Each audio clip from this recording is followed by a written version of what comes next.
Well, welcome. This is a new project Liam and I have got to sort out. It's called Spireites Extra Time. This is a reflection of the games that happened a couple of days ago, especially the one against Barrow. So my name's Paul Fisher and I'm with Liam Norcliffe of the Derbyshire Times, and we're just going to chat about Chesterfield and how they've started the season. Other things we're going to discuss as well are the latest happenings at the SMH Group Stadium, including the departure of Ryan Colclough on this one and potential transfers in maybe as some links have been named recently. But you're right, Liam? Yeah, I'm all good, thank you. Just getting over the excitement of the cricket this morning. Yeah, exactly. It was pretty tense, wasn't it? It was a good day's work for me, that though. So, a full day's pay for short time, pretty good. Quite enjoy those short little test match days. That's So, not a bad little gig, is it? no, I wish they all lasted that long. So yeah, pretty good. Yeah, so this is like a little pod that we're going to do every week. This is just a pilot episode to start with. So obviously, if you've got any thoughts or any feedback at all is the correct terminology, isn't it? And then just let me or Liam know, and we'll put that aside, or either take it on board or dismiss it. So, but we'll see. We So yeah. we'll look into it. We'll Yeah, look. we'll look into it. Yeah, that's a good phrase to go with that. Yeah.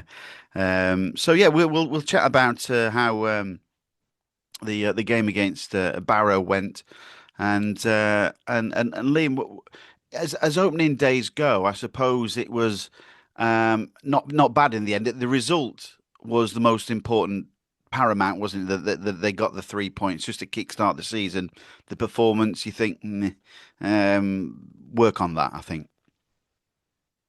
Yeah, I think it was a typical sort of cagey opening first game of the season. Neither side really wanted to give too much away. They were both sort of feeling each other out a little bit.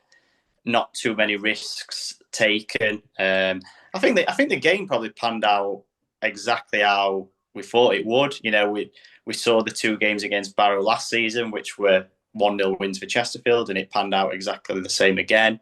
With Barrow looking to frustrate and play a low block and play for set pieces and get the ball forward quickly and go long. Whereas for Chesterfield, it was all about being patient and waiting for the chances to come. They would have liked to have created more. When you look back at the highlights, there weren't really that many clear cut chances, and I think Barrow had a really good one for themselves in the second half with that one for Cameron, who went 1-on-1 with Zach Hemming. So I think it was a tight game, but I think it was a comfortable game for Chesterfield as well. And we saw so many times last year where they drew games at home. I think they drew 10 in total. So hopefully this is the first sign that that's not going to be the case this season. So they've ticked the first box, if you like. I know that Zach Hemming didn't really have anything to do in the first period, did he? Will Stanway was, I say, the busy of the two goalkeepers, but then he didn't really have a great deal to do either, did he? He saved that header from Grigg that could have been left for actually Dobra, couldn't it? There was a bit of miscommunication between the two. Grigg went for it naturally as was, but was behind him was Armando Dobra just coming in. Maybe if it had left it him, or there'd been a bit of communication between the two, it might have been a different kettle of fish. But yeah, there was a couple of efforts went wide. Markandi had a shot, didn't he? That went wide. Dobra hit a shot over the bar, didn't he? I think. So by and large, it was a perfect day to be a goalkeeper, wasn't it? Really, not having that much to do, really. And the goal came right on the stroke of half time, which is a brilliant time, isn't it, to get a goal. And from that point onwards, obviously Chester had to manage the game, didn't they, as well, defensively? Because I was really impressed with how Barrow played in the match. They harried, they blocked Chesterfield. Every time Dobra had the ball, there was two on him, two on Markande, two on the flare players. Duffy didn't know where to go, did he, at times? And it was only really with Gordon's tenacity, I felt, that the goal came through Duffy. Then all of a sudden the defenders went across to Duffy and Marcani was unmarked. So for him to get an effort in as well, a stooping header, as he mentioned to Phil Tooley after the game, didn't he? That it was only his second ever headed goal since he played for Spurs under 18s or something. So yeah, I felt that Chesterfield managed the game quite well in that second half. But having said that, um, yeah, you just got to switch off that once, haven't you? And Innes Cameron was in, wasn't he? My heart was in my mouth then when that happened. Yeah, I said in my report that I actually thought Chesterfield's best chance of breaking Barrow down was from actually trying to pinch the ball off them in the final third, because there were a few times where Barrow were trying to play it out from the back a little bit, or maybe taking an extra touch, or playing maybe one too many passes before they went long. And I actually thought that that was actually going to be Chesterfield's best chance of breaking them down, because they were pressing really intensely. They were getting a bit of joy from that. They were swarming them at times, and I think the fans were getting behind it. There was a lot of enthusiasm, and I think that was feeding onto the pitch. Yeah, in terms of actually, breaking them down, playing through the thirds, as they say, I was struggling to see how that was going to happen.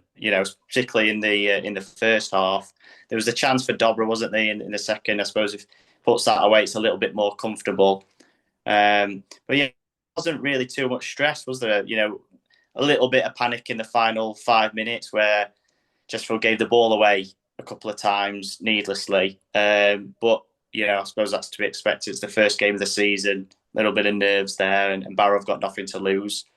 Just overall, it was a tight game, but I think it was actually fairly comfortable afternoon.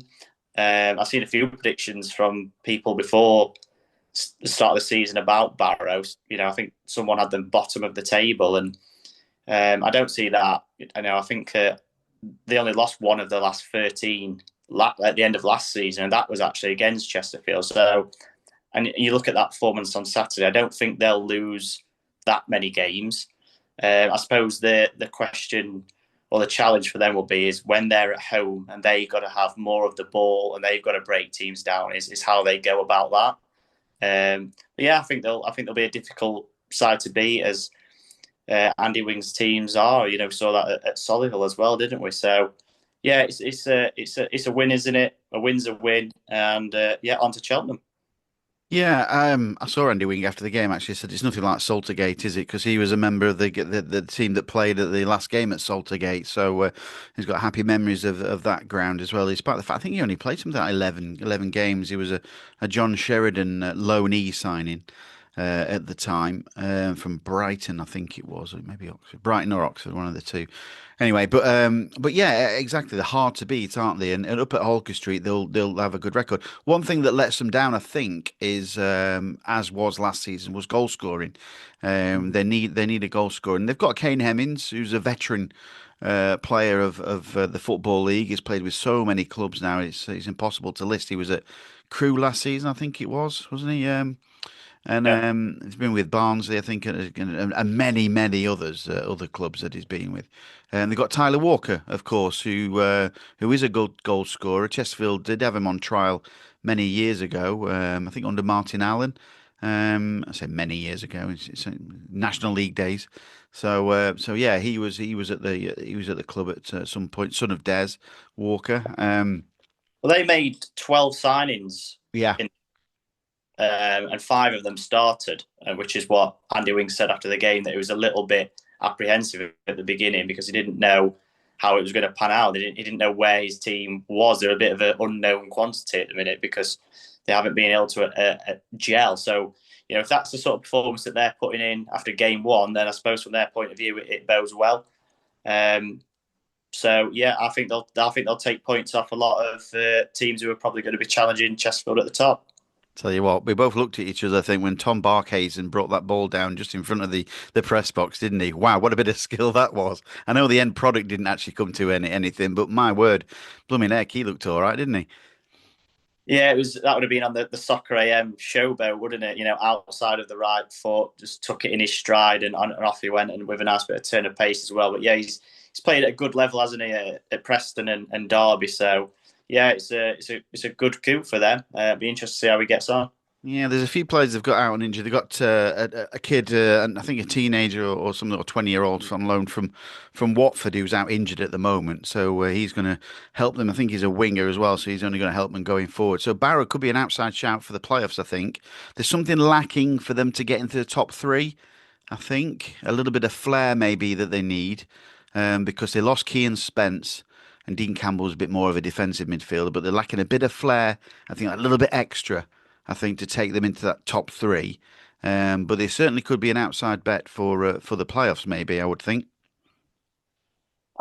I don't see them being involved in relegation. They might. I think when you do your predictions, there's a sort of a clutch of teams, isn't there, who could finish in any order just below the playoffs, maybe from like 10th to 16th, maybe a bit lower. They could all finish in absolutely any order. It's quite when you go to do your predictions, you can have a rough idea of the teams at the top and the ones who might be struggling. But any one of those in that sort of middle section could finish in any. As we came to know it as that it was an consistent league, wasn't it, or the other way around, whichever way you want to put it. But yeah, from a Chesterfield point of view, I think we probably should talk about Ryan Stirk. His performance, maybe some of the standout performers, Shea Dunkley, Tom Naylor. There were some 7, 8 out of 10s in there, weren't there? Yeah, definitely so. You're absolutely right. I thought Zach Hemming, obviously when he's got an opportunity to do a save like that, with a one-on-one, on your debut as well, you get full opportunity and show what a good goalkeeper Chesterfield hopefully have going forward. So he showed that. I know he didn't have a great deal to do, but that one opportunity that he did get something to do, he did it, didn't he? And he did it very well. You can look at Vontae Daly Campbell as well as a player who, we saw at the start of last season. Look, there's something in with him, and he played really well, I felt, on Saturday. So yeah, you're absolutely right. Ryan Stirk, have we got the new sort of Xavi or whatever like that? Because he played really well, didn't he? Love the little touches and just the way he just snuck into the sort of left back role when Lewis Gordon pushed forward. He had no problem doing that as well, and he looked quite comfortable. So yeah, promising signs from his point of view, don't you think? Yeah, yeah. He's sort of he's a deep ball playing midfielder, isn't he? But there was little moments in the game where I thought I could see that bit of Walsall in him, where he would get round second balls or he'd pinch the ball in the middle of the park and break forward. So yeah, I mean, if that's a sign of things to come, then Chesterfield are going to have a good player on their hands, and he's someone who plays regular as well. He stays fit. He's someone who is a regular starter for Walsall in a successful Walsall team in the last 2 seasons as well. And of course, Shea Dunkley, he was like a new signing out there, wasn't he? I think I said it to Kurt, who works for the club next to me, after about 5 minutes. I thought he's going to get the man of the match because he was clearing his own teammates out when he was coming to win the ball in the air. There's a great recovery tackle from him in the second half, and I think if he stays fit along with McFadzean, I think Chesterfield are going to have a really good chance this season. Well, we'll touch on the centre half positions in a second as we wrap up the Barrow game. As regards the crowds, brilliant crowd for the opening day, 8,220 odd. Brilliant turnout from the Barrow fans as well, and in the holidays, 413 or whatever it was from them. At times, because the game was such on a bit of a, I wouldn't say knife edge, but it was very midfield dominated, wasn't it? The atmosphere went a little bit quiet, didn't it? I don't want to say flat, but it went a bit quiet, didn't it, at times? And I think, was that just everybody engrossed in the game, do you think? I think it was just that sort of game where in the first half you're sort of wondering, where the chances coming from or how are Chesterfield going to break them down. There's always that little bit of anxiety, edginess, fidgety, if you like, about maybe Barrow just getting one from a set piece and then going 1-0 down, and then how are you going to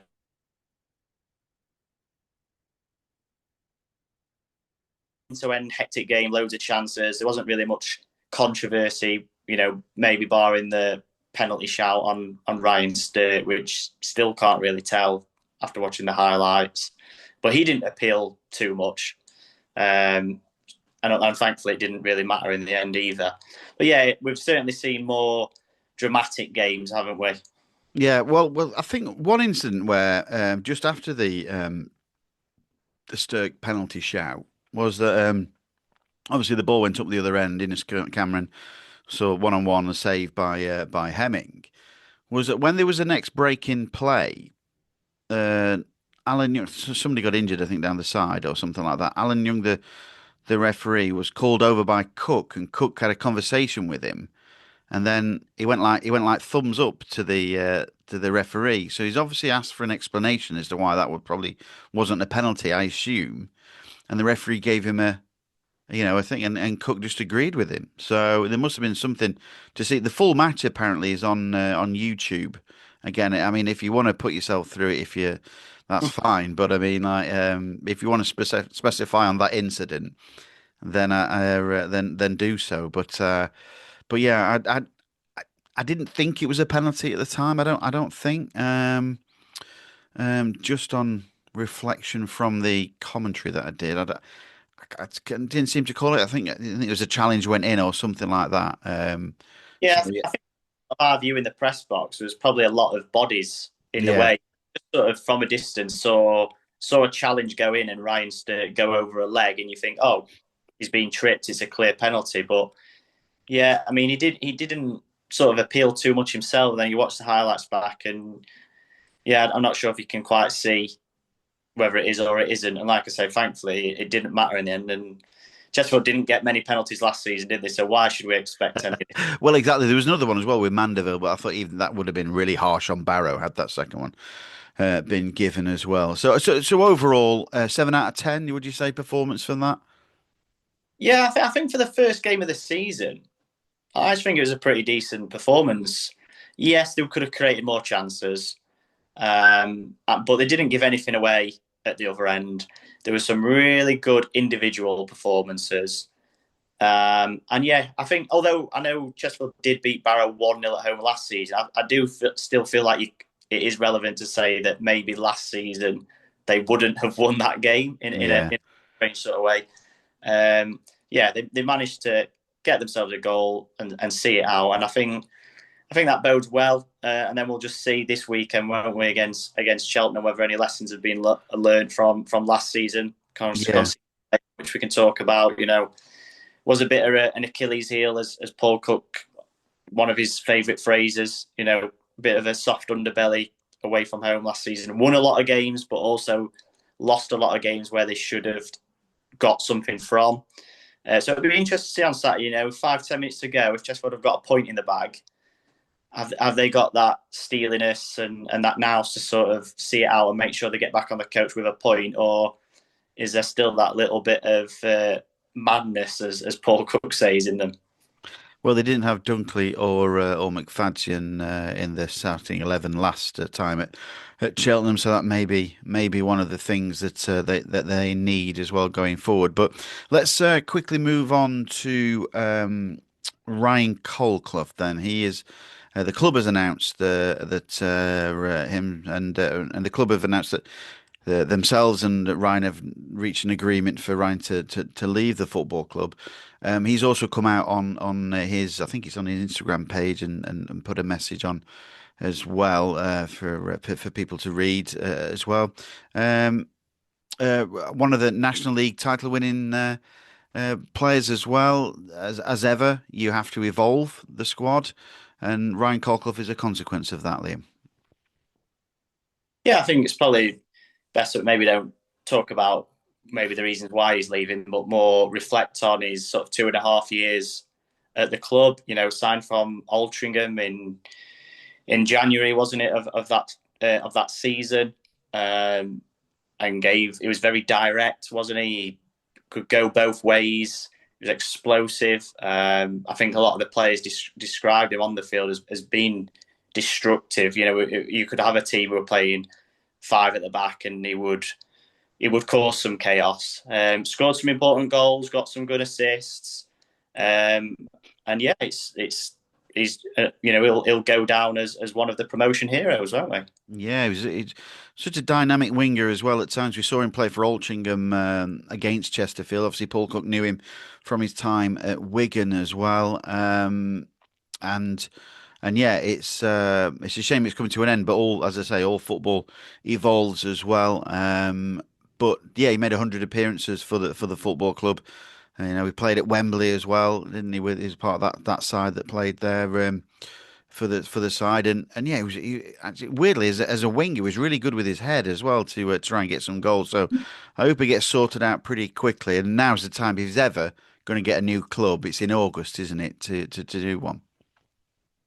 Yeah, yeah, I'm sure there'll be some talks had there, won't there? There'll be some interest, especially maybe at this level and certainly at the National League level as well. So yeah, I think he'll there's no doubt that he can cause some damage on the pitch, isn't there? He can go, like I say, he can go both ways. Good free kick taker as well. Actually, we shouldn't forget he scored one against Burton, got an Yeah, assist against Burton Albion in the pre-season as well, and created another goal. But yeah, I feel like maybe it felt like the writing was on the wall. And I think he said at the end of last season that he didn't maybe play as many games as what he would have liked. I know he had sort of niggling injuries, didn't he? I think with his calf and things like that. But he did say that he was fit more times than what people thought he was. So yeah, yeah. he'll hoping to get some more game time elsewhere, won't we? Yeah, indeed as well. So one thing you've come out with well in your piece today is Chesterfield have been in for a player called Ben Ward from Accrington Stanley.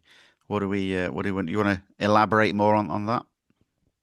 Yeah, yeah. I've just added a little bit to it. It's a report over the weekend from Alan Nixon of the Sun, who he's always in the know when it comes to transfers, isn't he? At this time of year. But it seems to add up, doesn't it? A young left-sided centre back who's played 20 odd games for Accrington Stanley last season, came through the ranks at Brighton, went and played a bit of non-league football at a really young age, signed for Burnley in the academy, been playing for their under 18s and under 21s, and then joined Accrington in January. Only signed an 18-month deal, so as it currently stands, he has only got a year left on his contract. So yeah, there could be some you're testing the water there, if you like. The transfer window obviously doesn't shut until the 1st of September, so there's still time there. And of course, left-sided centre backs, everyone's after them, aren't they? Like they don't grow on trees, as they say. Especially with Yeah, everyone wants to play out from the back, don't they? Everyone wants that balance, and especially Paul Cook. He loves his right-sided right footer on the right, left footer on the left. And what a better environment, whether it's him or us, another young lad who comes in to come and learn from someone like Cal McFadzean and Shea Dunkley. And of course, I think we've plenty of people have written off Jamie Grimes before in the past, and we shouldn't still write him off as well, because he's a great servant and carries himself really well. So yeah, but what a great environment for a young defender to come in if it does progress further down the line. if it does, I mean that's indeed Chesterfield really sort of I suppose splashing the cash this summer. They paid money for Hemming, although not as much as quoted. I should add. Let's just say it was never going to be 150K that they spent on him, but they have spent some money on Lee Bonus, haven't they, to prize him from ADO Den Haag. I wonder if he was the one with the negotiations that Ash Kirk was on about in the club video going forward. So, but yeah, so they've got him, and then they've obviously got still some money in the budget before the end of August to try and trap Ben Ward. So, but yeah, you're right. He's a good age, isn't he, as well? And they have been in for some left-sided centre backs as well. There might be one in the academy as well. We've got to look out for. He's training with the first team in Alex Whitney. He was called up last year against Fleetwood, along with Gunnar Elliott. So he's one to keep your eye on as well going forward. But I think you might keep him back for a little bit and then try and utilise some money as well. So by nipping at sides like Accrington, who do bring through good young players, don't they? So yeah, it might be one to watch out for. So certainly an area there. There's no other sort of names we can sort of talk about that's going to become. Nick Powell's been mentioned, hasn't it? So he obviously knows Cook from his time at Wigan. He would add to the attacking midfield role, but that's definitely an area where Chesterfield are short on, aren't they?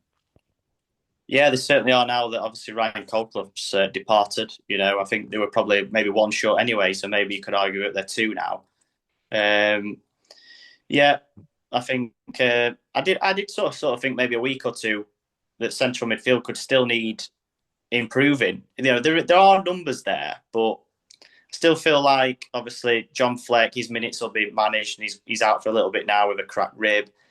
Matt Dibley Diaz, obviously a young lad from Fulham, he's had his little injury niggles on loan at now Northampton, so you're sort of wondering if he'll adapt to men's football this season.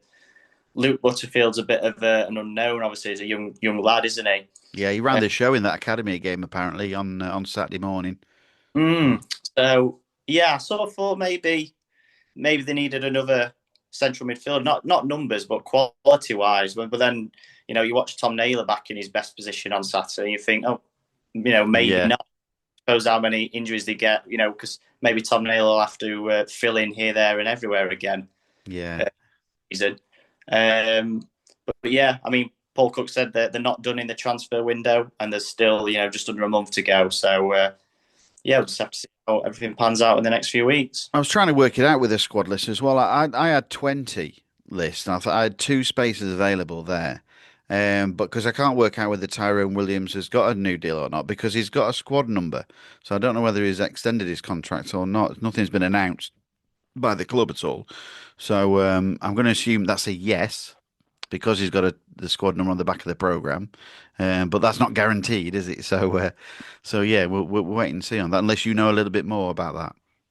Well, I was just going to say there's been no announcement, hasn't there? Has there? Mm. No, and he was on the list, wasn't he? In the retained list as in negotiation. So Yeah.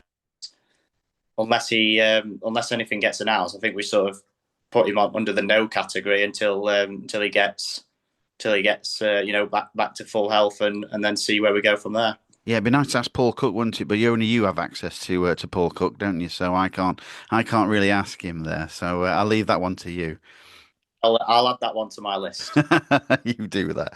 You do that as well. So we had a bit of a nightmare at Cheltenham last year. I mean, I had a nice weekend there in February, the wife's birthday weekend. So it was very nice. Apart from the game, that the game spoilt it tenfold, didn't it? Really, it was a real drab. One of those games where you shake hands on 45 minutes because nobody can be bothered to score a goal, and I don't think there was many chances at all. They should have just walked away with a point either side. Um, and then, yeah, you're absolutely right. They switched off, didn't they?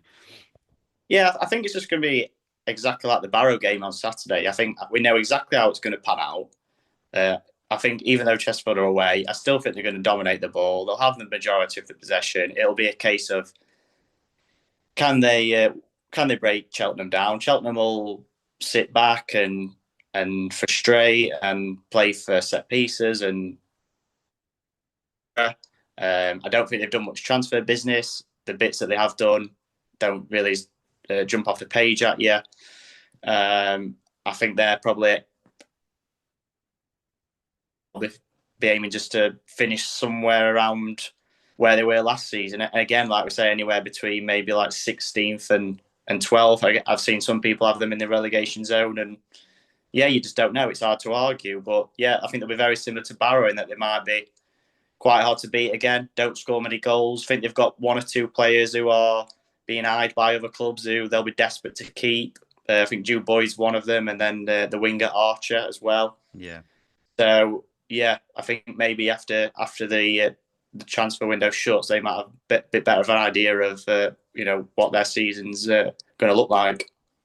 Yeah, I think one of the problems that Chesterfield had last season, when a side wants to bully them, Chesterfield at times sort of couldn't quite get to grips with that and wasn't allowed to dominate the ball or dominate and use the flair players as much as they could. And certainly Cheltenham were one of those sides that came to the SMH also down at whatever their bizarrely named ground. Let's call it Wadden Road as it used to be called. It's something like, I don't know, Electric Points Charger. Stadium or whatever it is now. So I never know what it is this week with that one. So, but yeah, Chesterfield needs to find a way where they can start to dictate play from the centre of midfield. I feel on that occasion where they can bully the midfielders then because now they've got McFadzean and Dunkley at the back. They've got no excuse because those two will kick and head a ball and knock players out of the way, no problem. It's just in the centre of midfield, Naylor and Stirk, they've got a job to do on Saturday against your likes of Kinsella and whatnot in the middle of the park. So they've got a job to do there, haven't they? Try and dominate the ball. I'd just like to see Chesterfield actually. I always feel like Chesterfield have to play really well to win a game, or quite well, and have to try really hard, work really hard to score a goal. Whereas I feel like other teams don't have to do that against them. I feel like they do score really soft goals against Chesterfield. So yeah, I'd really like to see Chesterfield just come away with a really horrible, maybe 1-0 win, and just sort of set the record straight from the last season. Yeah. And show that grittiness and that ugliness. And I mean, obviously, it'd be nice if they go there and turn on the style and win 3 or 4-0, and my match report's done after 60, 70 minutes. But I'd really just like to see them really grind it out and just show a different side to them this season. Yes. We shall see with that one. Well, thank you very much for joining us on this maiden episode of Spireites Extra Time. We'll hopefully do this every week, and even if some reflection as well on some games that might have to have a couple every week. So, but we'll see what the scenario is with that. Thanks for joining us on this maiden episode, and we'll be back then with you for next week after the Cheltenham game. Bye for now.